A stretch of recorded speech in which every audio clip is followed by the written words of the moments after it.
নমস্কার, শুভ সকাল। কেমন আছো সবাই? তো আশা করছি সকলেই ভালো আছো। তো সকালবেলায় তো প্রত্যেক দিন এবার রান্না ঘরে চলে এসেছি।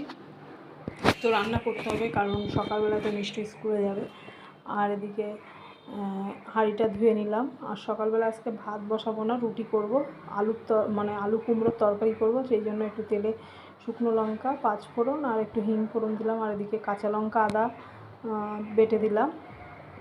দিয়ে একটু নাড়াচাড়া করে কুমড়োটা দিয়ে দিয়েছি। আর একটু ধনে গুঁড়ো দিচ্ছি, আর সামান্য একটু লবণ আর হলুদ গুঁড়ো দিয়ে দিচ্ছি। দিয়ে একটু নাড়াচাড়া করে জল ঢেলে দিয়েছি। তো তরকারিটা ফুটে উঠছে, আর আমি এদিকে আটাটা মেখে নিচ্ছি। তো এই যে তরকারিটা সিদ্ধও হয়ে গেছে, আলু কুমড়ো, একটু মিষ্টি দিয়ে দিলাম, দিয়ে নামিয়ে নিচ্ছি। আর আটাটাও মাখা হয়ে গেছে। তো এদিকে আজকে রান্না করব ওল দিয়ে চিংড়ি মাছ, আর এদিকে চিচিঙ্গা আলু দিয়ে একটু চচ্চড়ি মতো করব। তো ওলটা আগে একদিন এনেছিল, তো আগে একদিন রান্না করেছিলাম, আর এই অর্ধেক ওল আছে। তো এটা চিংড়ি মাছ দিয়ে রান্না করব।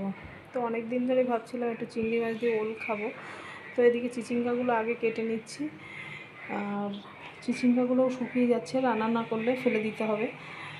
আর এদিকে সমস্ত সবজি আমি কেটে নিয়েছি। ওল আর একটা মাঝারি সাইজের আলু দিয়েছি ওলের মধ্যে। আর এদিকে আলু আর চিচিঙ্গাও কেটে নিয়েছি। আর চিংড়ি মাছগুলো এখন কেটে নেব। তো চিংড়ি মাছটা একটু বাদেই কেটে নেব, আগে এই চিচিঙ্গার তরকারিটা বসিয়ে দিই।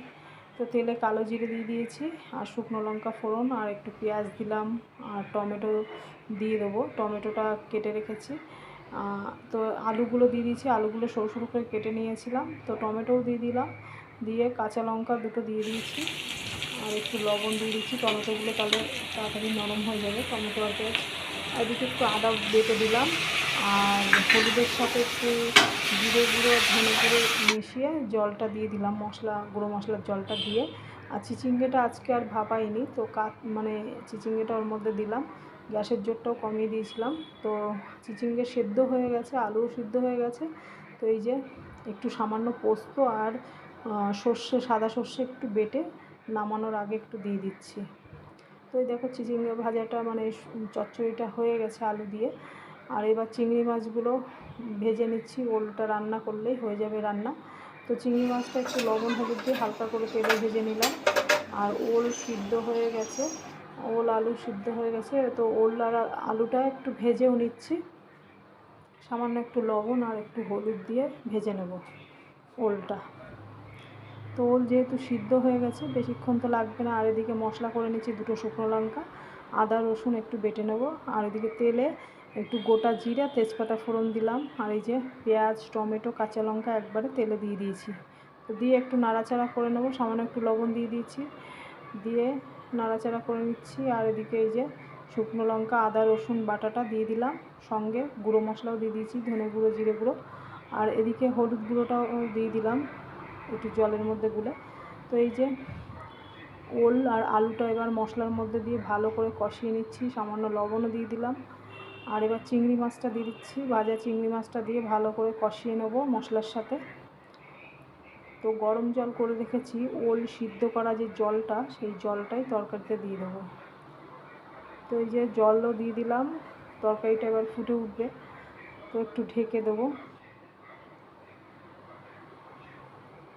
তো এই যে ঢাকনা খুলে দিয়েছি। তো আলু ওল তো আগে থাকতে একটু সিদ্ধ হয়েছিল। তো এই যে একটু নামানোর আগে গরম মশলা দিয়ে দিচ্ছি, শাহি গরম মশলা দিলাম, আজকে আর বাটা গরম মশলা দিলাম না। তো এই দেখো আরেকবার দেখাচ্ছি, ওলটা রান্না হয়ে গেছে। অনেক দিন ধরে ভাবছিলাম একটু ওল দিয়ে চিংড়ি মাছ খাবো, তো যাই হোক আজকে করলাম। তো সবার খাওয়া হয়ে গেছে, আমি এখন খাচ্ছি। তো ওলের তরকারিটাও ভালো হয়েছে, দুটো তরকারি খুব সুন্দর হয়েছে খেতে। তো আজকের মতো ভিডিওটা আমি এখানেই রাখছি, পরের বার আবার দেখাবে তোমাদের সাথে নতুন ভিডিওতে। ভালো থাকবে, সুস্থ থাকবে, নমস্কার।